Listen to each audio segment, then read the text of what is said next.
मर के जाओगे यहाँ से तो एक खेला भी साथ नहीं ले जा सकता। कि तूने जो कमाया है और तूने जो कमाया है, तूने जो कमाया है उसे दूसरा खाएगा। और खाली हाथ आया खाली हाथ जाएगा, खाली हाथ आया खाली हाथ जाएगा, खाली हाथ आया खाली हाथ जाएगा, खाली हाथ आया खाली हाथ जाएगा, खाली हाथ आया खाली हाथ जाएगा।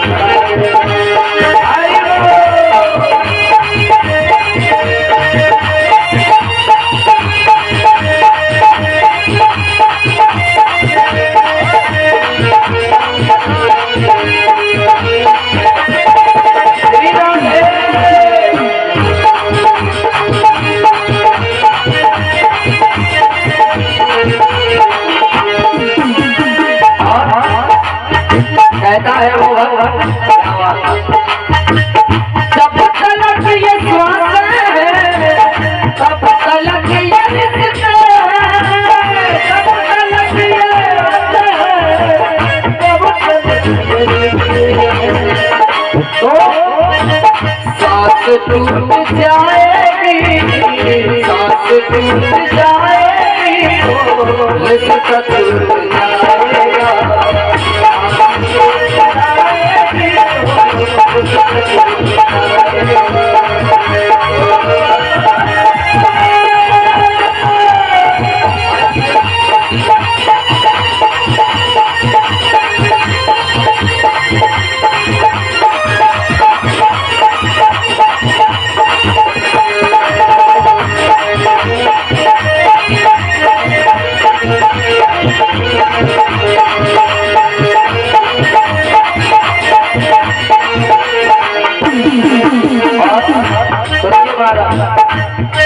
किसी कवि ने कहा कि फूल पर सोने वालों, अरे फूल पर सोने वालों तुझे कब्र में सेज नहीं मिलेगी। फूल पर सोने वालों तुम्हें कब्र में सेज नहीं मिलेगी। और मैं चैलेंज के साथ कहता हूँ कि कमा के रुपया कहाँ ले जाओगे, तुझे कफन के अंदर जेब नहीं मिलेगी।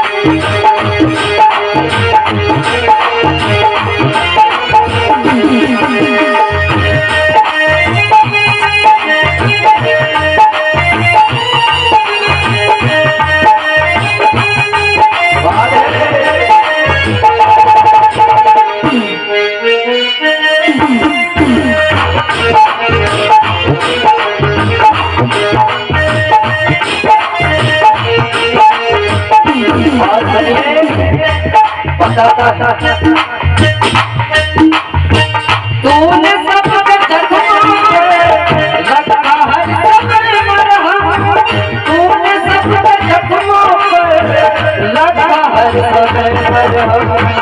बात मरने के तुझको, बात मरने के तुझको कोई रखना पाएगा, बात मरने के तुझको कोई रखना पाएगा।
ये दुनिया मतलब की होती है, ये दुनिया मतलब की होती है, और यहाँ कौन किसका होता है, और धोखा ही के जाते हैं जिस पर भरोसा होता है।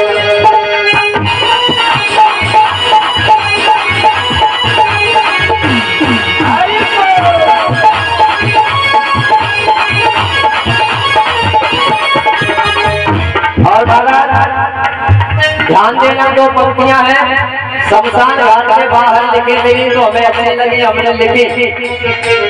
कहा जब मरकर के व्यक्ति शमशान घाट में पहुंचता है तो शमशान घाट के बयान है ये कि मंजिल तो तेरी यही थी, ऐ मूर्ख मानव, कि मंजिल तो तेरी यही थी,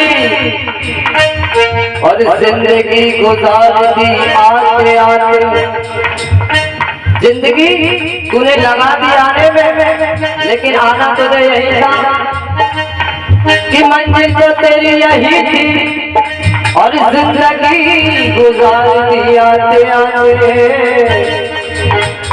और क्या मिला तुझे दुनिया से जब तेरे अपनों ने ही जला दिया जाते।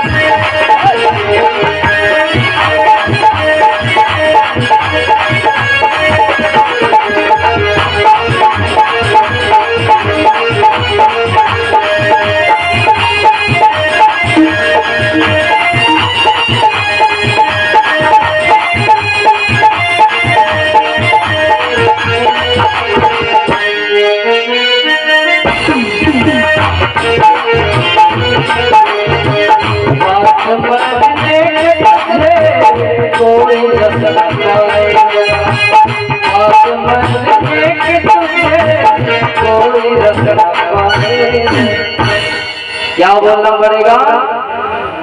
जोर से बोलना पड़ेगा, और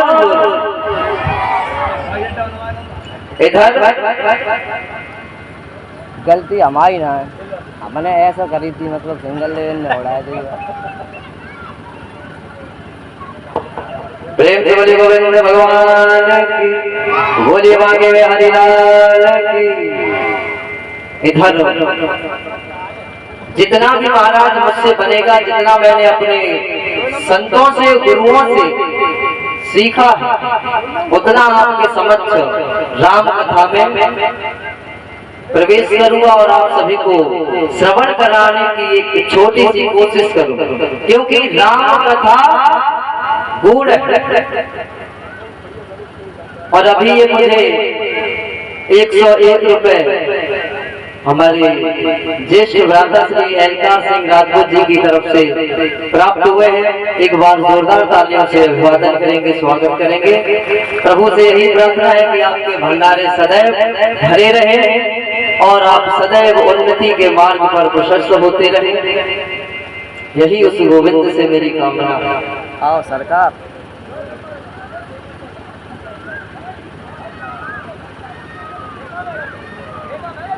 तो महाराज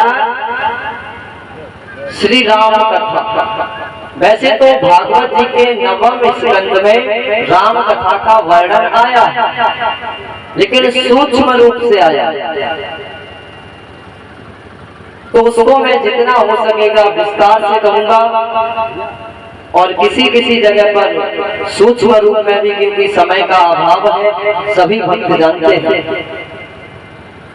और ये 100 रुपए हमारे परम मित्र जी की तरफ से प्राप्त हुए हैं, जोरदार तालियों से अभिवादन करेंगे। ऐसे ही डॉक्टर साहब आप सदैव उन्नति करें, प्रगति करें, यही प्रभु से कामना है मेरी।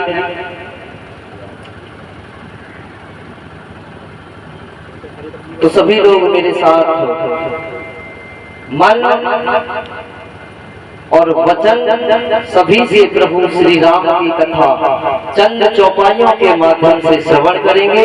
हमारे परिचित जी का निवेदन था कि केवल संवाद थोड़ा सा विस्तार से करें, तो कोशिश करूंगा।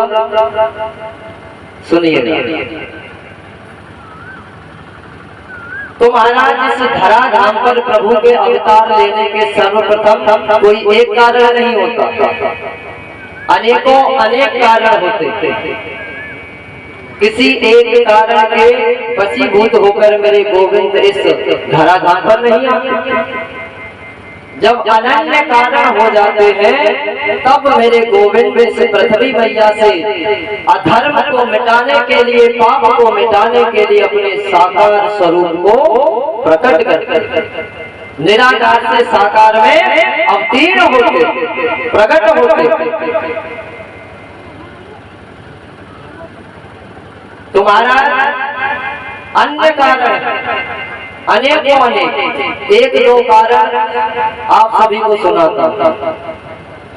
एक कारण तो परसों ही श्रवण कराया था कि बाबा भोलेनाथ सती मैया के साथ महाराज कुंभज ऋषि के यहाँ पर कथा श्रवण करने जाते थे। वहां से वापस आते हैं तो राम जी को, लक्ष्मण जी को प्रणाम कर लेते हैं, तो मैया सती को संदेह हो जाता था। चौपाई कहते हैं कि तजऊ देह तुरंत ते ही हेतु, प्रभु का ध्यान करके मैया सती ने इस चौपाई को बोला, तो प्रभु का उनकी बात रखने के लिए से धरा धाम पर आना पड़ा। द्वितीय महाराज, जिस समय गौ ब्राह्मण और संतों पर